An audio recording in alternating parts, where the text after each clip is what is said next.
اگلی ایپیسوڈ میں فرحت کی حقیقت جو کہ سب لوگوں کے سامنے کھل کر آ چکی ہے۔ عادل کافی زیادہ اپسیٹ ہوتا ہے۔ سلمہ جب اس کے پاس آتی ہے تو وہ اسے کہتی ہے کہ آخر تم اس قدر پریشان کیوں ہو؟ عادل کیوں نہ پریشان ہو، اس کی ماں نے اتنا بڑا قدم جو اٹھایا تھا۔ وہ کہتا ہے میں سوچ بھی نہیں سکتا کہ کوئی شخص دولت کی خاطر اس حد تک اندھا ہو سکتا ہے کہ وہ رشتوں کو توڑ دے۔ سلمہ تو کافی شک میں پڑ جاتی ہے کہ کیا اسے اپنی ماں کی حقیقت معلوم ہو چکی ہے۔ وہ کہتی ہے کہ عادل بیٹا آخر ہوا کیا ہے، مجھے ساری بات بتاؤ۔ عادل کہتا ہے میں سب کو جان چکا ہوں کہ کس طرح سے میری ماں نے سب لوگوں کی زندگیوں کے ساتھ کھلواڑ کیا ہے، کس طرح سے سارا اور زارا کو الگ رکھا اور کیسے سب لوگوں کے سامنے یہ ظاہر کیا کہ سارا کی ماما مر چکی ہیں حالانکہ وہ زندہ ہیں۔ یہ سن کر تو سلمہ کے پاؤں تلے زمین نکل جاتی ہے۔ وہ کہتی ہے کہ عادل کو یہ سب کچھ کیسے معلوم ہو گیا، لیکن عادل کہتا ہے میں نے اپنی آنکھوں سے سارا اور زارا کو دیکھ لیا ہے اور یہاں تک کہ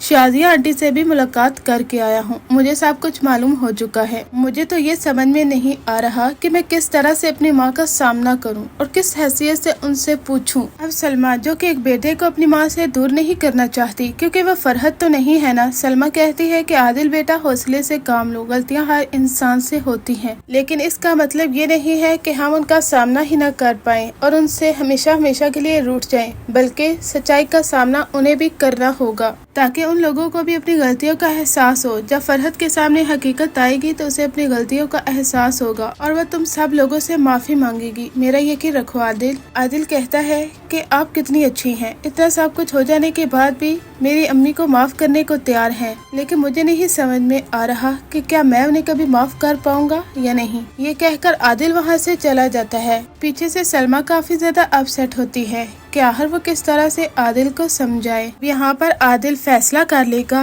کہ ماموں کو حقیقت کا معلوم ہونے سے پہلے اس سے ماما کو سب کچھ بتانا ہوگا تاکہ وہ کوئی فیصلہ لے سکے، ورنہ ماموں تو انہیں دھکے دے کر وہاں سے نکال دیں گے۔ لیکن ادھر سارا اور زارا جو کہ فیصلہ کر چکی ہیں، وہ احمد بابا سے کہتی ہیں کہ آپ ماما کو سمجھائیں کیونکہ ہم امی کو لے کر وہاں پر جانا چاہتے ہیں کراچی میں۔ احمد صاحب کہتے ہیں تو کیا ہوا، تمہاری امی کیوں راضی نہیں ہو رہی؟ وہ تو خود چاہتی ہے نا کہ فرحت کا سامنا کرے گی اور اس سے سوال کا جواب لے گی کہ آخر انہوں نے سارا کیوں رکھا تھا، زارا کو کیوں نہیں۔ ان سارے سوالوں کے جواب شازیہ جاننا چاہتی ہے۔ میں اس سے بات کرتا ہوں، وہ ہمارے ساتھ کراچی ضرور جائے گی۔ اس کے بعد احمد بابا شازیہ سے بات کرتے ہیں اور شازیہ رضامند ہو جاتی ہے۔ وہ کہتی ہے کہ سارا اور زارا میری بیٹیوں، میری ایک بات یاد رکھنا، جب فیصلہ ہوگا انصاف کا ہوگا تو اس وقت تم لوگوں نے میرا ہاتھ نہیں چھوڑنا۔ زارا کہتی ہے امی آپ تو بالکل راضی تھی فرحت کا سامنا کرنے کے لیے، پھر آپ کو کیا ہو گیا ہے؟ شازیہ کہتی ہے کہ برسوں پہلے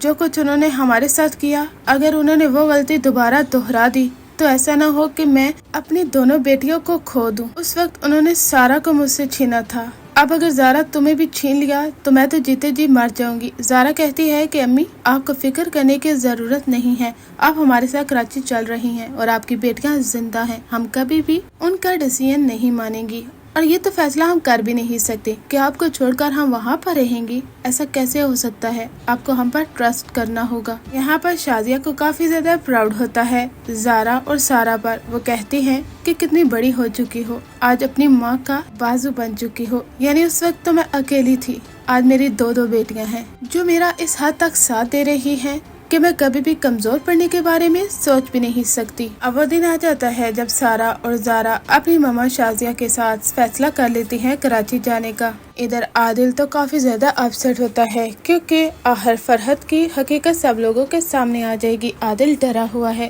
کہ وہ اپنی ماں کا سامنا کیسے کرے گا۔ وہ کہتا ہے کہ ایک ماں اپنی اولاد کے ساتھ ایسا کیسے کر سکتی ہے، کوئی شخص دولت کی لالچ میں اس حد تک اندھا نہیں ہو سکتا، میں اپنی ماں کو جانتا ہوں۔ زارا اور سارا کہتی ہیں کہ عادل تسلی رکھو، سب کچھ ٹھیک ہو جائے گا۔ جب فرحت پھوپھو کو اپنی غلطی کا احساس ہو گیا تو بابا بھی انہیں معاف کر دیں گے، صرف اور صرف انہیں غلطی کا احساس ہونا بہت ضروری ہے، ورنہ بہت سے رشتے خطرے میں پڑ سکتے ہیں۔ فرحت نے اپنے بچوں کی تربیت اس حد تک بری کی ہے کہ اس کی بیٹی رکشی، اس کا گھر بھی جلد برباد ہو جائے گا۔ جس طرح سے وہ اپنی ساس کے ساتھ سلوک کرتی ہے، یعنی اسے تانے دینا اور اسے یہ کہنا کہ آپ اپنا کھانا خود بنا لیا کریں، اس طرح کی فضول باتیں، یہ سب کچھ اس نے فرحت ہی سے